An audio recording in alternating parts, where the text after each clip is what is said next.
दूसरा समूह ऋषियों मुनियों का आया, तो भगवान के व्यवहार में परिवर्तन हो गया। दर्शन कीजिए, अभिवादन में परिवर्तन। देवता आए तो राम प्रणाम कीन सब काहू, ऋषि मुनि आए तो कीन दंडवत रघुकुल चंदा। क्या अद्भुत सूत्र है। बड़े लोगों को तो प्रणाम कर लो, लेकिन जिनका आचरण स्वीकार करने से लोग बड़े होते हैं, जब वो ऋषि मुनि आवे तो उनको प्रणाम मत करो, उनके चरणों में लौट जाओ, दंडवत प्रणाम करो। भगवान ने दंडवत प्रणाम किया है साधु संतों को। आजकल तो प्रणाम करना ही मुश्किल है, दंडवत तो छोड़ो, आदमी का बस चले तो इसी से काम चला ले। और फिर लगता है कि नहीं अब तो थोड़ा झुकना चाहिए, तो घुटना मिल जाए तो ठीक है, गांठ मिल जाए तो ठीक है, और जांघ मिल जाए तो उससे भी काम चला लेते लोग। प्रणाम महाराज प्रणाम। अरे मत करो भाई, ये कोई औपचारिकता नहीं होती। प्रणाम, निवेदन करूंगा, ये प्रणाम कोई औपचारिकता नहीं है। ये ऐसे ऐसे इधर उधर छूना है तो मत छुओ, ठीक, ऐसे हाथ जोड़ लो, बहुत अच्छा है, हाथ जोड़ लो, सिर झुका लो, ये क्या है। हमें घर में गए तो माता पिताजी तो भाई संस्कारी थे, वो आके चरण छुए। अब वो चाहते थे मेरा बेटा भी चरण छुए। बाबू बाबू बाबू बाबू बाबू को बुलाते बुलाते थक गए। किसी तरह बाबू आया 1 घंटे बाद, तो अब बाबू खड़े हैं ऐसे, अब माता पिता इशारा कर रहे हैं, अब वो इधर देख रहा, उधर, वो सोच रहे इशारे से बोल दे कि पैर छू लो भाई, ये मतलब है, ये कोई छू ही नहीं रहा, छू ही नहीं रहा। अंत में बोल नहीं पड़ा, अरे चरण छुओ। ओ मेरी तेज, मेरी ओर बढ़ा बड़ी तेज, हम तो डर गए, ये क्या करने वाला, बड़ी तेज। अब आया और मेरी जांघ पे मार, प्रणाम। ये तो कहो धोती टाइट थी तो खुल जाती है। ये प्रणाम है कोई, ये पर मत करो प्रणाम।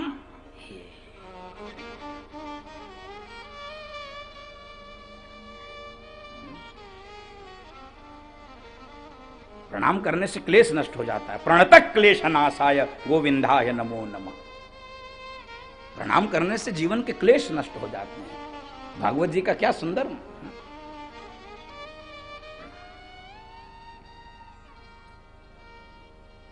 कीन दंडवत रघुकुल चंदा, प्रणाम। नहीं तो ऐसे ऐसे दिल्ली में कथा कर रहा था, तो एक लोग हमको लेके जाते थे कथा में, तो हर 1 मिनट बाद, हर 30 सेकंड बाद शीशा खोल के उधर वाला भी। हमने पूछा भले आदमी ये करते क्या हो? महाराज जी बुरा न मानो तो। हाँ बताओ। ये हम लोग एक इशारा करते हैं। कि हमने कहा कौन सा इशारा? कहे हम भी व्यस्त हैं और जो उधर से जा रहा था वो भी बहुत व्यस्त है। इतना व्यस्त मत रहिए। वस्तुतः यह व्यस्तता का लक्षण नहीं है, ये व्यस्त नहीं है, ये लोग अस्तव व्यस्त हैं। शब्दावली का दर्शन कीजिए। जो इस प्रकार से अपने को कहते हैं ना मैं बहुत बिजी हूं, महाराज जी अरे कथा कौन सुने, वो बिजी नहीं है, वो बिजी विदाउट बिजनेस है। उनके पास कोई काम नहीं, वो अपनी व्यस्तता को वो अपने अभिमान के पोषण के लिए रखे हैं। वो उनके अभिमान का पोषण होता है उससे। हाँ हम बहुत बिजी, अरे महाराज अरे नहीं। मैं अपनी दिनचर्या बताऊं तो आपको गर्म ठंडी में पसीने आ जाएंगे। मैं अपनी दिनचर्या आपको बताऊं, आपको मैं तो किसी से नहीं, अरे नहीं कोई 11 महाराज जी मिलने यार आ जाओ। क्या करें 11 बजे 12 बजे सुबह। अरे मनुष्य से नहीं मिलेगा तो किससे मिलेगा भाई? कहने का अर्थ यह है अनावश्यक व्यस्तता ठीक नहीं है। इसलिए व्यस्त रहिए ठीक है, अस्त व्यस्त मत रहिए। व्यस्त रहेंगे तो बंधु माताओं आप हमेशा जिंदगी में मस्त रहेंगे, लेकिन अस्त व्यस्त रहेंगे तो पस्त रहेंगे। ये मेरे व्यासपीठ का सूत्र है। व्यस्त रहेंगे तो मस्त रहेंगे और अस्त व्यस्त रहेंगे तो पस्त रहेंगे। अब आप तय करिए आपको क्या होना है। भगवान ने दंडवत प्रणाम किया, साधु संतों को दंडवत प्रणाम। तो साधु संतों ने कहा कि प्रभु जल्दी से अब हम सबको शांति प्रदान कराओ, राक्षसों का आतंक बढ़ गया, अब क्या करे? भगवान ने कहा तथास्तु। जो जिस भाव से आता है भगवान उसको उसी भाव से आशीर्वाद देते हैं। गीता जी में भगवान ने बोला है ये यथाम माम प्रपद्यन्ते तांस तथैव भजाम में हम। जो जिस भाव से आता है मैं उसको वही दे देता हूं। ये यथाम माम प्रपद्यन्ते तांस तथैव भजाम में हम, उसी को दे देता। अब तीसरा समूह आया है। यह सुधि कोल किरातन पाई, यह सुधि कोल किरातन पाई। हर्षे जनु नवनिधि घर आई, हर्षे जनु नवनिधि घर आई। कंदमूल फल भारी भारी तो नाम, कंदमूल फल भारी भारी तो नाम। चले रंग जनु लूटन सोना, चले रंग जनु लूटन सोना। यह सुधि कोल, यह सुधि कोल, यह सुधि कोल किरातन पाई। कोल भीलों का समूह आ गया, तीसरा समूह, यह सुधि कोल किरातन पाई। भगवान ने लक्ष्मण जी से कहा, भैया देखो ये कौन है, कौन है? भगवान से लक्ष्मण जी ने कहा, इतने आश्चर्यचकित क्यों हो रहे हो? रोज ही तो तुमसे लोग मिलने आ रहे हैं। कहने नहीं, इनको देख के मुझे आश्चर्य हो रहा है। लक्ष्मण जी ने कहा, कैसा आश्चर्य? भगवान ने कहा, सारी दुनिया तो हमसे फल मांगती है, जो ध्यावे फल, लेकिन ये कौन लोग हैं जो फलों के दोनों को लेकर अपने आए? कंद मूल फल भरी भरी। हा, दर्शन कीजिए इस प्रसंग का।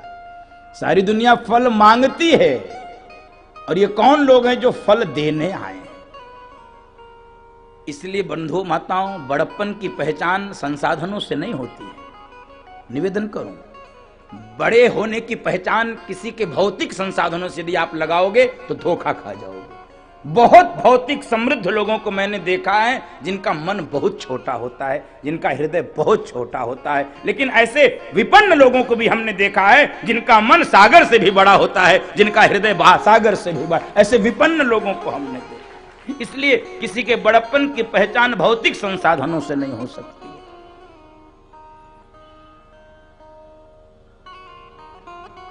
सुदामा जी के पास कुछ नहीं है। सुखदेव जी कह रहे हैं, प्रशांत आत्मा जितेंद्रिय।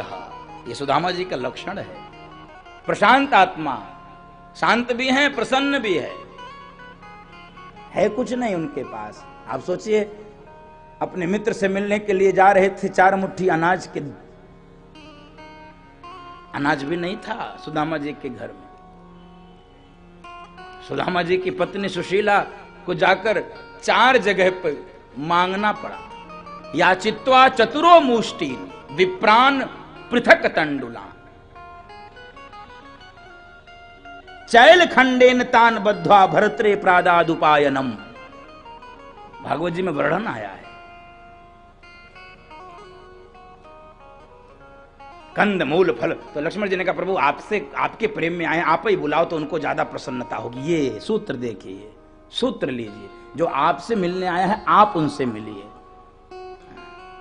दूसरों से मत मिलो। इनको, इनसे मिल लो, इनको कर दो, ऐसा कर दो, वैसा कर दो। लक्ष्मण जी ने कहा, प्रभु आप बुलाइए तो ये बहुत प्रसन्न होंगे। भैया सुनो, भैया आओ आओ आओ। संकोची व्यक्ति पीछे रह जाता है, संकोची व्यक्ति पीछे रह जाता है, और जो संकोची नहीं होता वो सबको चीरते फाड़ते हुए आगे चला आता है। जो संकोची नहीं होता वो सबको चीरते फाड़ते।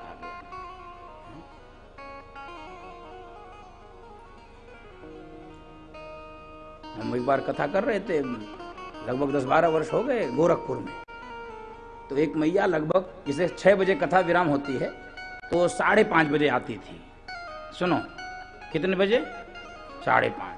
और जब आती थी तो भगवान की कृपा से वो थोड़ी लड्डू कचौड़ी खा के तंदुरुस्त थी।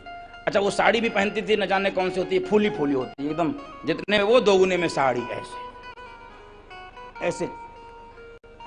और पर्स भी तो कुछ नहीं तो 10-12 किलो का। और न जाने इतनी भीड़ होती थी उस कथा में, वो कैसे आगे ही बैठती थी, 7 दिन आगे।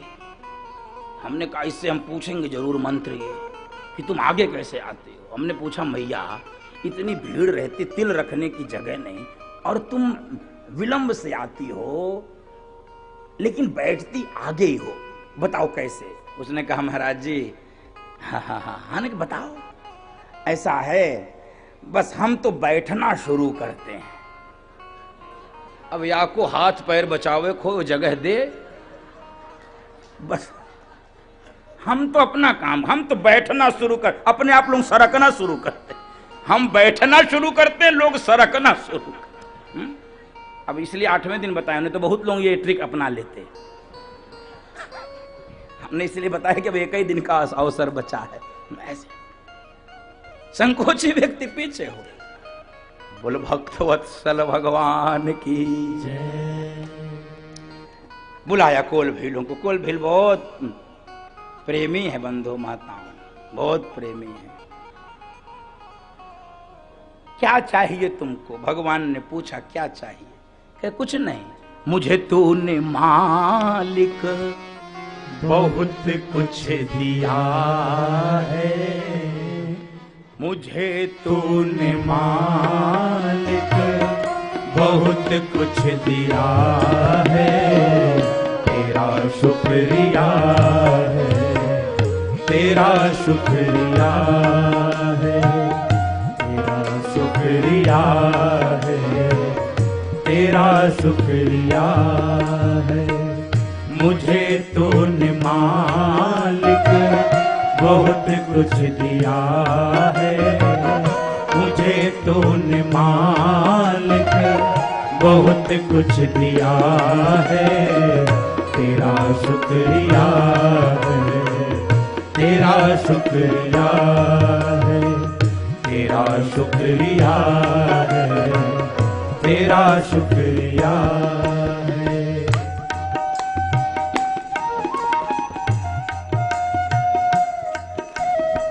कुछ चाहिए नहीं प्रभु, आप मिल गए, हमारा बाप मिल गया, अब कोई इच्छा बची नहीं है। आपके मिलने के बाद अब कोई इच्छा शेष नहीं।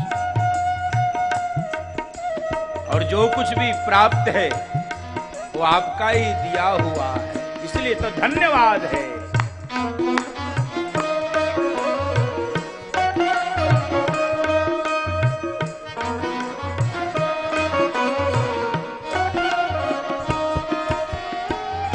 मिलती अगर दी हुई दात तेरी, न मिलती अगर दी हुई दात तेरी, जमाने में क्या थी औकात मेरी, जमाने में क्या थी औकात मेरी, जो तुमने दिया है वो खाया पिया है, जो तुमने दिया है वो खाया पिया है, तेरा शुक्रिया है, तेरा शुक्रिया है, तेरा शुक्रिया है, तेरा शुक्रिया है। प्रभु कुछ चाहिए नहीं, जो आपने दिया है उसी के लिए धन्यवाद दे रहा, कुछ चाहिए नहीं, तेरा शुक्रिया है।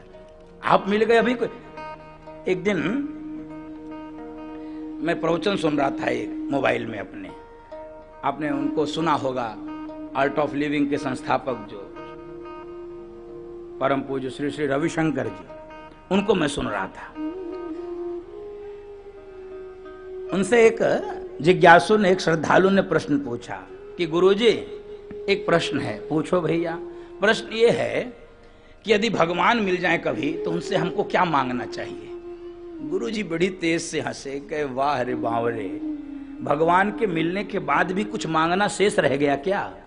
तब तो तू भगवान को समझ ही नहीं पाया। जब भगवान खड़े हैं तब उनसे क्या मांगना, उन्हीं को पाने के लिए पूरे जीवन की यात्रा होती। अब अभी भी कुछ बचा, ये कोल भीर समझ पाए और लोग नहीं समझ पाए, ये कोल भीर समझ गए। प्रभु आप मिल गए, हमारा बाप मिल गया, अब हमको कुछ नहीं चाहिए। और इन कोल भीलों के प्रेम में भगवान वशीभूत होकर 14 वर्ष के वनवास में लगभग 13 वर्ष कहां पर रह गए? चित्रकूट। भगवान चित्रकूट में रह गए। वो तो जब रावण का मैसेज आया भगवान के पास, तब भगवान कहे अब आगे चलो जानकी जी, रावण बुला रहा है। ये प्रेम में ये शक्ति होती है, तभी से सिद्धांत बना राम ही केवल प्रेम पिया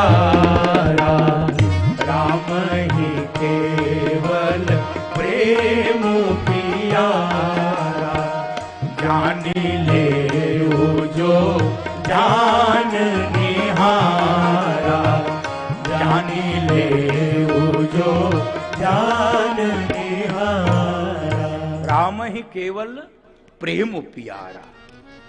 भगवान केवल प्रेम को जानते हैं, प्रेम को मानते हैं, प्रेम ही देते हैं, प्रेम ही पाना चाहते हैं। प्रेम में, और चित्रकूट का नाम बदल गया। अब चित्रकूट का नाम चित्रकूट नहीं है, अब चित्रकूट का नाम हो गया प्रेम नगर। चित्रकूट का नाम हो गया प्रेम नगर।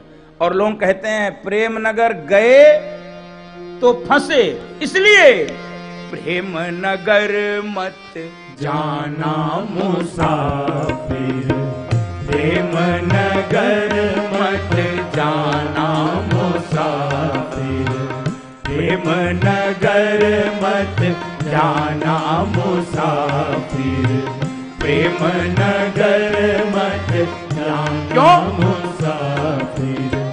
प्रेम नगर का पंथ कठिन है, प्रेम नगर का पंथ कठिन है, ऊंचे शिखर ठिकाना मुसाफिर, ऊंचे शिखर ठिकाना मुसाफिर, प्रेम नगर मत जाना मुसाफिर, प्रेम नगर मत जाना मुसाफिर।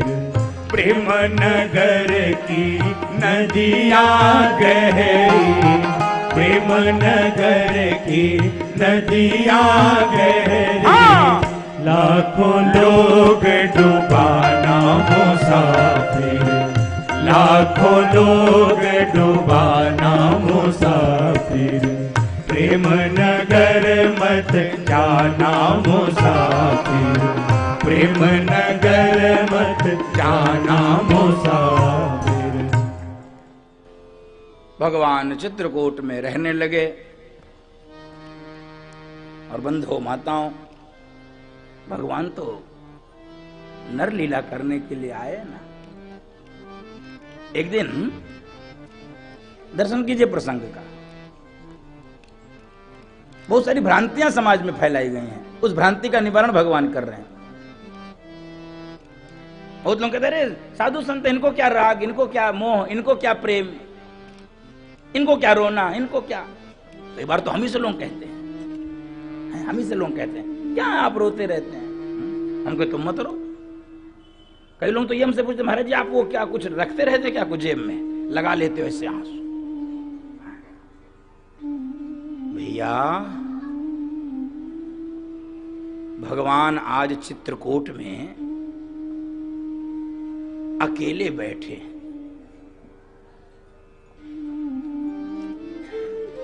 बड़े लोग कई बार नहीं रोते क्योंकि छोटे टूट जाते हैं। जानकी जी के सामने, लक्ष्मण जी के सामने भगवान कई बार अपनी भावनाओं को छिपा लेते थे, दबा लेते थे। आज अकेले बैठे हैं चित्रकूट में एक पत्थर पे, आंखों से आंसू गिरते चले जा रहे, गिरते चले। मेरी माताएं कैसी होंगी अयोध्या में।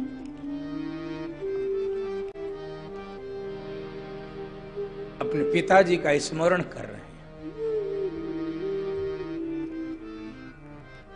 कौन निष्ठुर होगा जो अपने माँ पिता को याद करके न रो देता हो।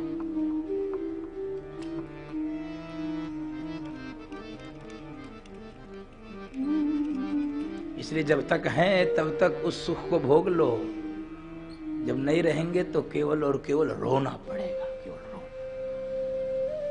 कौन नहीं रो देगा। उधर कौशल्या मां भी रो रही है। वर्णन आता है कि जब से भगवान अयोध्या से गए, कौशल्या मां का भोजन बंद हो गया, कौशल्या मां का पानी कम हो गया। किसी तरह अपने प्राणों को बचा के रखी।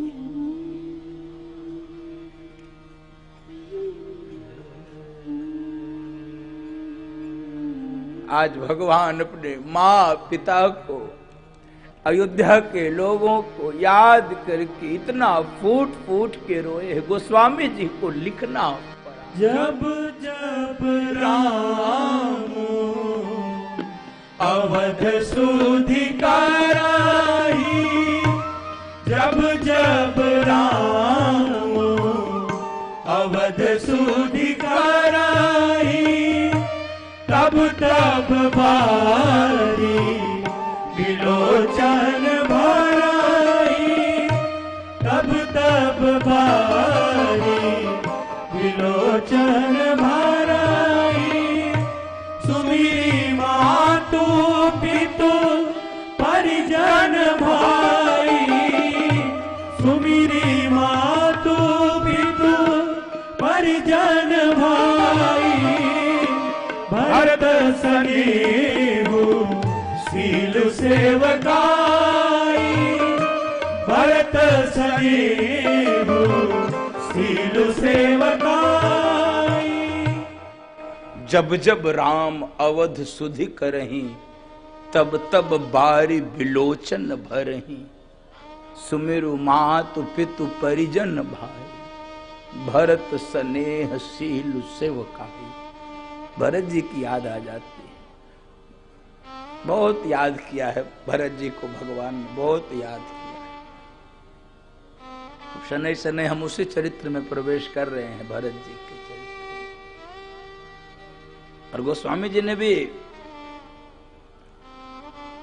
कथा को आनंद के प्रदेश से आंसुओं के प्रदेश की ओर घुमा दिया। अब उस कथा को सुनाने जा रहे हैं। जब सुमंत्र जी अयोध्या लौट के आए तो क्या घटना घटी। कहे राम बन गवनु सुहावा कहे राम बन गवनु सुहावा सुनहु सुमंत्र अवध जी मिलावा सुनहु सुमंत्र अवध जी मिलावा।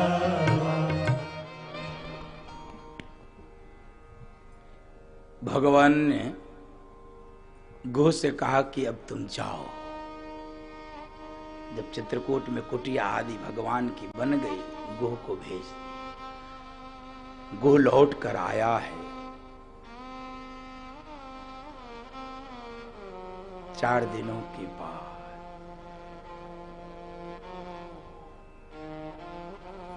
देखा कि भगवान का रथ यहीं खड़ा है। सुमंत्र जी अयोध्या नहीं गए, भगवान तो इनको विदा करके गए थे।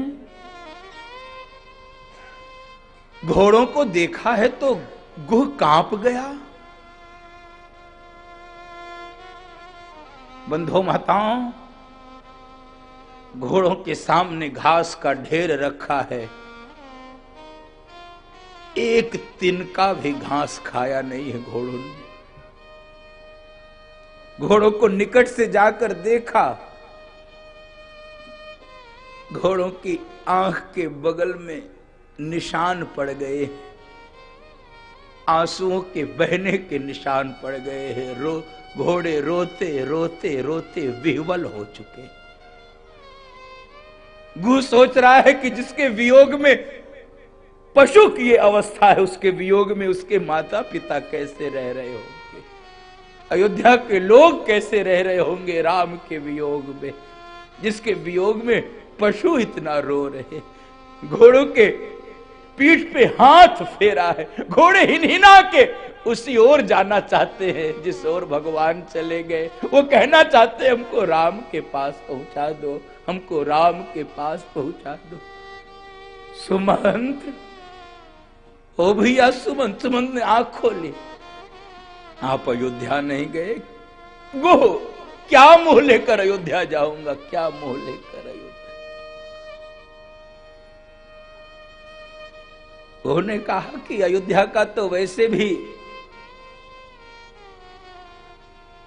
विकास कष्टों में हुआ है, रघुकुल का निखार तो कष्टों को सहन करके ही हुआ है। आप जाइए। घोड़ों पे हाथ फेरा गया, फिर से उनके रस्से को रथ में बांधने का प्रयत्न किया। घोड़े भागना चाहे, बंधु माताओं, वो तो उस युग के घोड़े हैं जब रामभद्र स्वयं इस धराधाम पे थे।